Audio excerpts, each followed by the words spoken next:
How's it going, guys? Heroic Concepts here today. And before we get started, as you guys know, hit the like button, leave a comment down below. It helps with the YouTube algorithm. And um,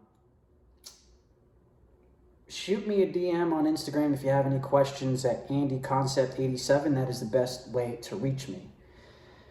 Today we got an important topic, and I think you guys are gonna. I think men and women are gonna benefit from this one, because this is one of those moments where, for me personally, the Bible became real to me. And the reason I say that is because it confirmed a lot of things I already kind of noticed in the world, but didn't necessarily know why it was a thing. But this is strictly within the context of man and female, and the raw attraction that goes into that. Typically what women are attracted to, but why they're typically attracted to this particular kind of guy. And this ties into the Bible. So let me jump into this, okay? Oh, and by the way, I put the mask in the background for those of y'all who missed it. Shout out to C's Hotel.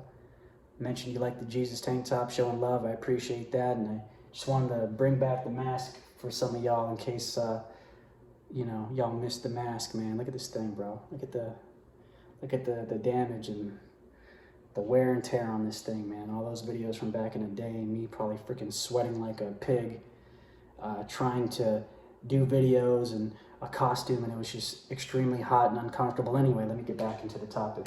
So, okay, y'all already know, most of y'all probably know the story about Adam and Eve and the Garden of Eden. God creates the world, he creates man, he creates, he gives man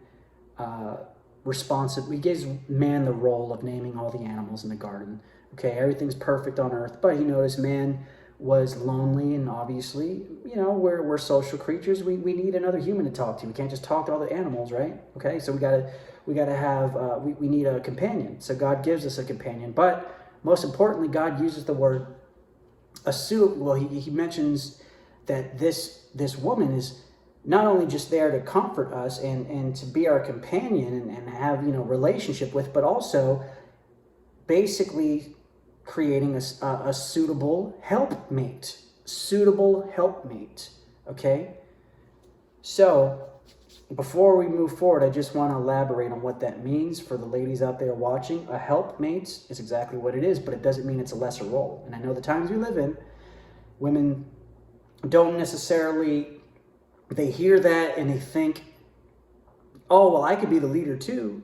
And it's not saying that you can't. And you actually, if you are a godly woman, yeah, you're supposed to be independent on your own, and you're supposed to be not lazy, and you're supposed to, work hard and be able to, you're competent. Okay, no one's saying you're not. So I just wanted to just kind of throw that out there. Don't get so caught up on the term helpmate. Everybody needs help. Everybody needs help. So don't think that leader is I'm more superior to you and you're a lesser being because I'm the leader and you're the helper. Let's not do that. That's not where I'm going with this. Anyway, so God makes Eve. She bites the apple at some point. She gets deceived by the serpent, and God, starts throwing out curses left and right. It's like, okay, well, you didn't listen to me. Remember, I told y'all. And again, I know a lot of times people might wonder, why did God create the tree in the first place? And God, if he's truly a loving God, he can't force us to, against our will, to love him. He has to give us an option to leave. Thus, the tree, the tree of the knowledge of good and evil, right? It's our exit in case we want to take one, although God says there's consequences in.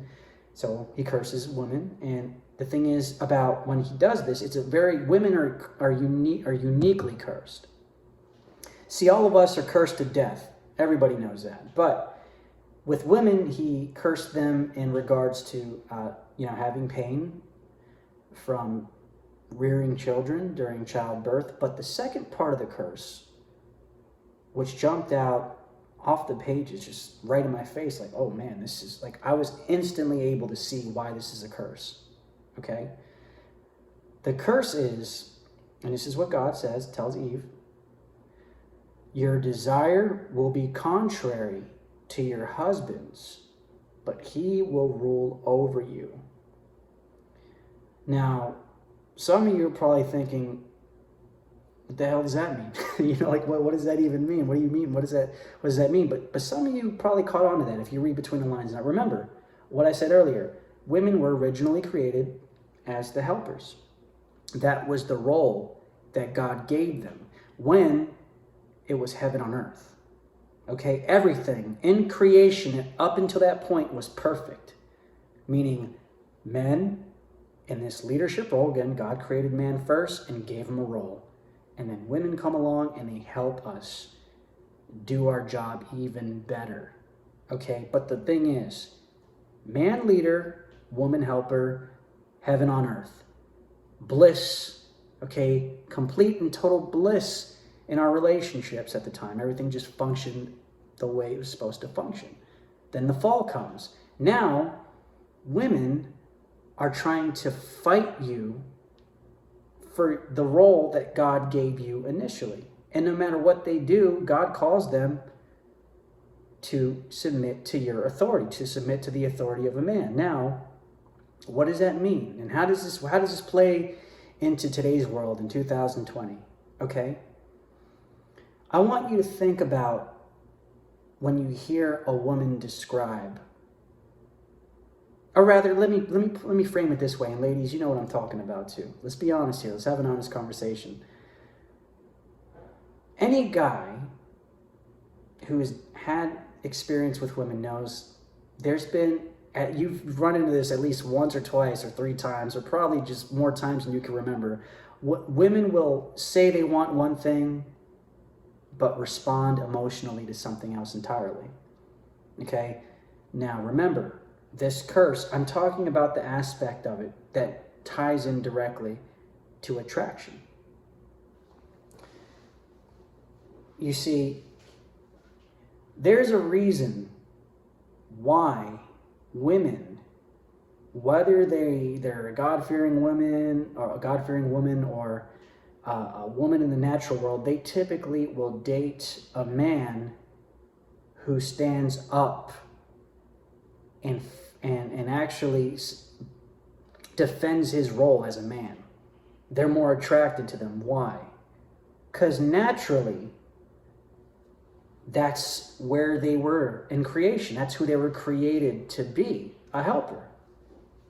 But now with this curse inside, they have this internal conflict where they actually fight against the very thing they desire. You see where I'm going with this?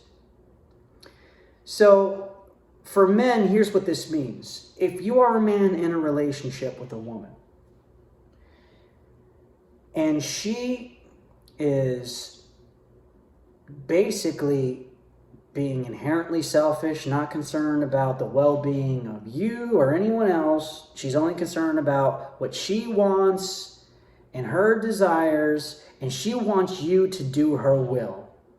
Okay? And let's say you decide to do what she wants to do. Even though it was her idea to usurp your authority, she will resent you for doing that. She will resent you for giving up your role. Do you understand where I'm going with this now? So if you don't stand firm as a man in the role that God created you for, she will fight against it, she will take your role, and then she will blame you for letting her take your role. And her attraction for you will fade. Do you see where I'm going with this now? So this is why you're going to hear a lot of girls. And I remember I used to watch a lot of those Coach Corey Wayne videos, and it's a very true thing he said. The girls who write, a girl will write out who she likes on paper, right? Her Disney prince and the kind of characteristics he has. But then Coach Corey Wayne, he used to say, okay, that's cool and everything, this guy on paper, but tell me about the guys you actually date. And they're 2 completely different people. There's a conflict in information there. And the reason is because there is an internal conflict in women that they just don't, a lot of them, some of them are aware of it, most of them are not. Okay? They don't know how to articulate it sometimes. They're not, so they're struggling. And that's why we think as men, man, these girls are crazy. These broads are crazy. I was just doing what she told me to do, and now she's rejecting me for it? Again, the lesson here being, God created men to step into this role. And let's be very clear, men, what I mean by this role of being an authority in your relationship and being a leader. It doesn't mean that you abuse your authority, which is why we even have things like radical feminism in today's world. It's because guys abused their authority, okay? And they treated women poorly, and they left them. And that's why we got all these ridiculous marriage laws now where people are getting freaking raped, excuse my language, but just in the courts, okay? Guys played a role in this too. So what I mean is, like, yes, lead her, but lovingly lead your wife, okay? And let's be clear on what that means for women, okay? This isn't just like you're the leader and all of a sudden you got this lesser person with you that's like this bag of bricks that's essentially like your child that you have to do all these things for. No, this is another competent woman who can lead herself just fine, okay? But women are looking for men that they feel comfortable submitting to.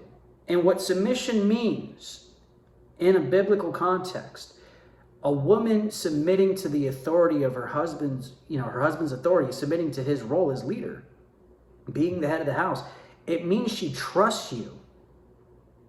It means she can be in a place where she can be vulnerable enough to trust you to lead her and the family. And if you don't do these things, your relationship is going to suffer, okay? So that's the consequences of this curse. So in a practical situation, if you're with a girl and, maybe she's in her feelings one day, or, this internal conflict rises up to the surface and she's trying to tell you what you're going to do. And listen, this doesn't mean you never listen to your wife, nothing like that. That's not what I'm trying to say. But I'm saying she's being completely irrational. She's just trying to get her way. And you don't pass that test, which again, you know what test I'm talking about?